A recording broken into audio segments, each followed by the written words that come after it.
gitu. Dan terakhir ini maaf sekali teman-teman ibu dan bapak Kak. Di chat kuning. Oke.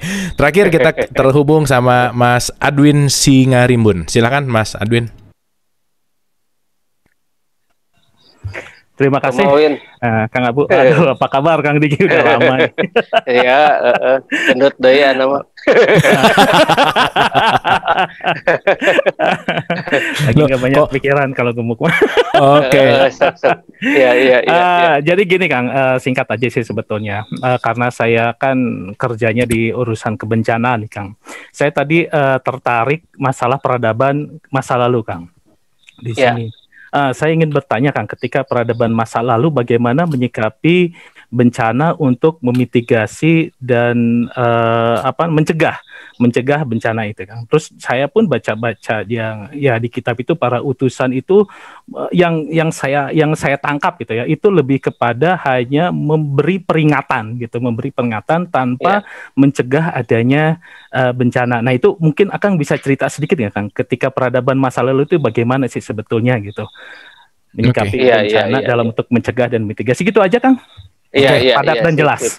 Oke, terima kasih Kang Adwin, terima kasih. Atur nuhun. Silakan Kang Diki. Ya begini. Sebetulnya kalau misalnya kita ceritakan tentang masa lalu, ketika di dalam memitigasi ya bencana itu, orang-orang masa lalu itu mengenal yang namanya Dorval. Dorval itu adalah alat anti gempa buatan kaum leluhur kita. Dorval itu sampai sekarang masih ada, di mana-mana masih ada, di gunung-gunung itu masih ada Dorval itu. Bahkan ketika di Gunung Padang pun ketika digali itu masih ditemukan yang namanya Dorval. Tapi karena proses galian itu menjadi rusak. Dorval itu alat bulat ya. Bulat dan di tengahnya itu bisa berputar untuk bisa mencegah gempa itu terjadi. Nah, tapi itu kan alatnya. Dan bagaimana mencegah gempa-gempa yang lain itu baru dari gempa ya. Itu baru dari gempa. Belum dari badai matahari atau flare matahari yang menyerang planet bumi. Belum dari asteroid yang nembus planet bumi begitu ya. Belum dari yang namanya angin seperti La Nina, El Nino dan sebagainya. Belum dari yang namanya tsunami. Belum dari yang namanya gunung meletus dan sebagainya. Nah, mereka sudah bisa memitigasi bencana, makanya sejak zaman dulu mereka itu membuat bangunan-bangunan itu bangunan-bangunan yang dia mampu bergoyang dengan baik. Jadi bangunan-bangunan mereka itu jarang yang ditanam ke dalam tanah. Tapi bangunan-bangunan mereka itu rata-rata dia tidak berfondasi. Makanya kecuali kalau misalnya bangunan kaum Broden atau Brodela itu raksasa, itu gede-gede, itu karena dari batuan yang sangat besar. Yang sekarang berubah menjadi piramid-piramid. Dan mereka juga membuat bangunan-bangunan berbentuk piramid seperti ini. Kalau berbentuk piramid seperti ini, jadi kalau ada gempa, mereka cuma bergeser kiri kanan. Itu tidak akan langsung bruk gitu runtuh, enggak. Karena kekuatan di bawahnya itu jauh lebih besar. Di bawah itu lebih besar daripada di atasnya. Otomatis kekuatan kuda-kudanya juga menjadi kuat begitu. Itu dari rumah untuk menghindari gempa. Dan kemudian gunung berapi. Gunung berapi mereka sejak dulu sudah banyak sekali melubangi gunung-gunung berapi.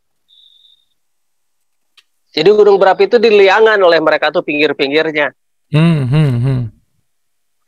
Nah si kawah-kawah yang ada keluarnya itu, kemudian mereka olah untuk menyuburkan tanaman yang di sekitarnya. Mereka olah menjadi alat-alat untuk pertanian dan sebagainya. Itu dari sana.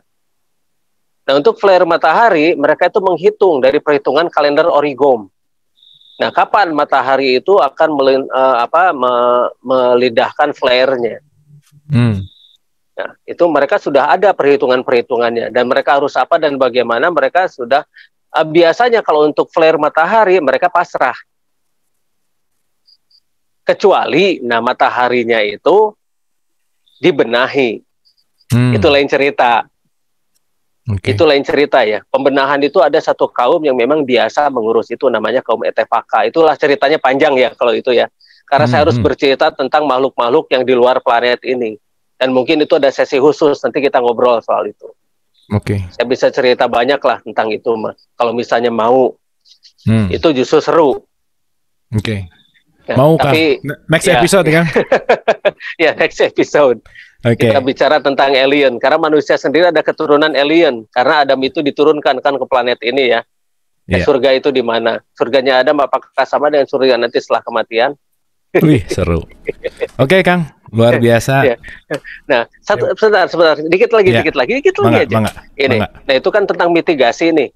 Dan kemudian setelah itu dari bencana seperti tsunami dan sebagainya. Makanya kenapa orang-orang zaman dulu itu mereka itu kalau misalnya di pantai, mereka akan mencari perbukitan. Jadi mereka tidak akan pernah membangun di pinggir pantai. Tapi mereka akan membangun di atas perbukitan. Seperti rumah ini.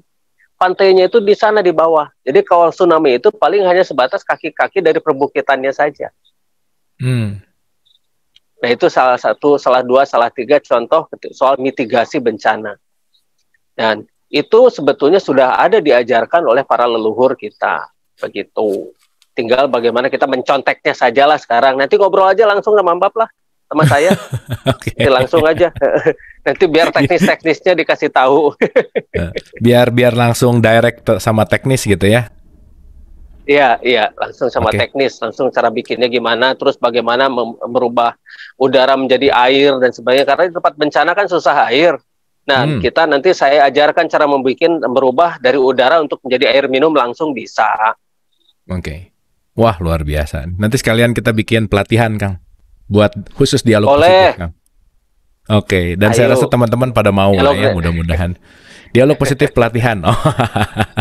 Oke, dan ya, yang penting Kang Diki, saya mohon ada keluangan untuk waktu untuk kembali lagi ke dialog positif. Setuju ya, teman-teman ya. Mudah-mudahan kita semua bisa selalu bersilaturahim sama Kang Diki. Banyak sekali hal-hal yang bisa kita serap dari Kang Diki. Boleh tepuk tangan dulu buat Kang Diki ya. Kang Diki hatur nuhun pisan, malam hari ini.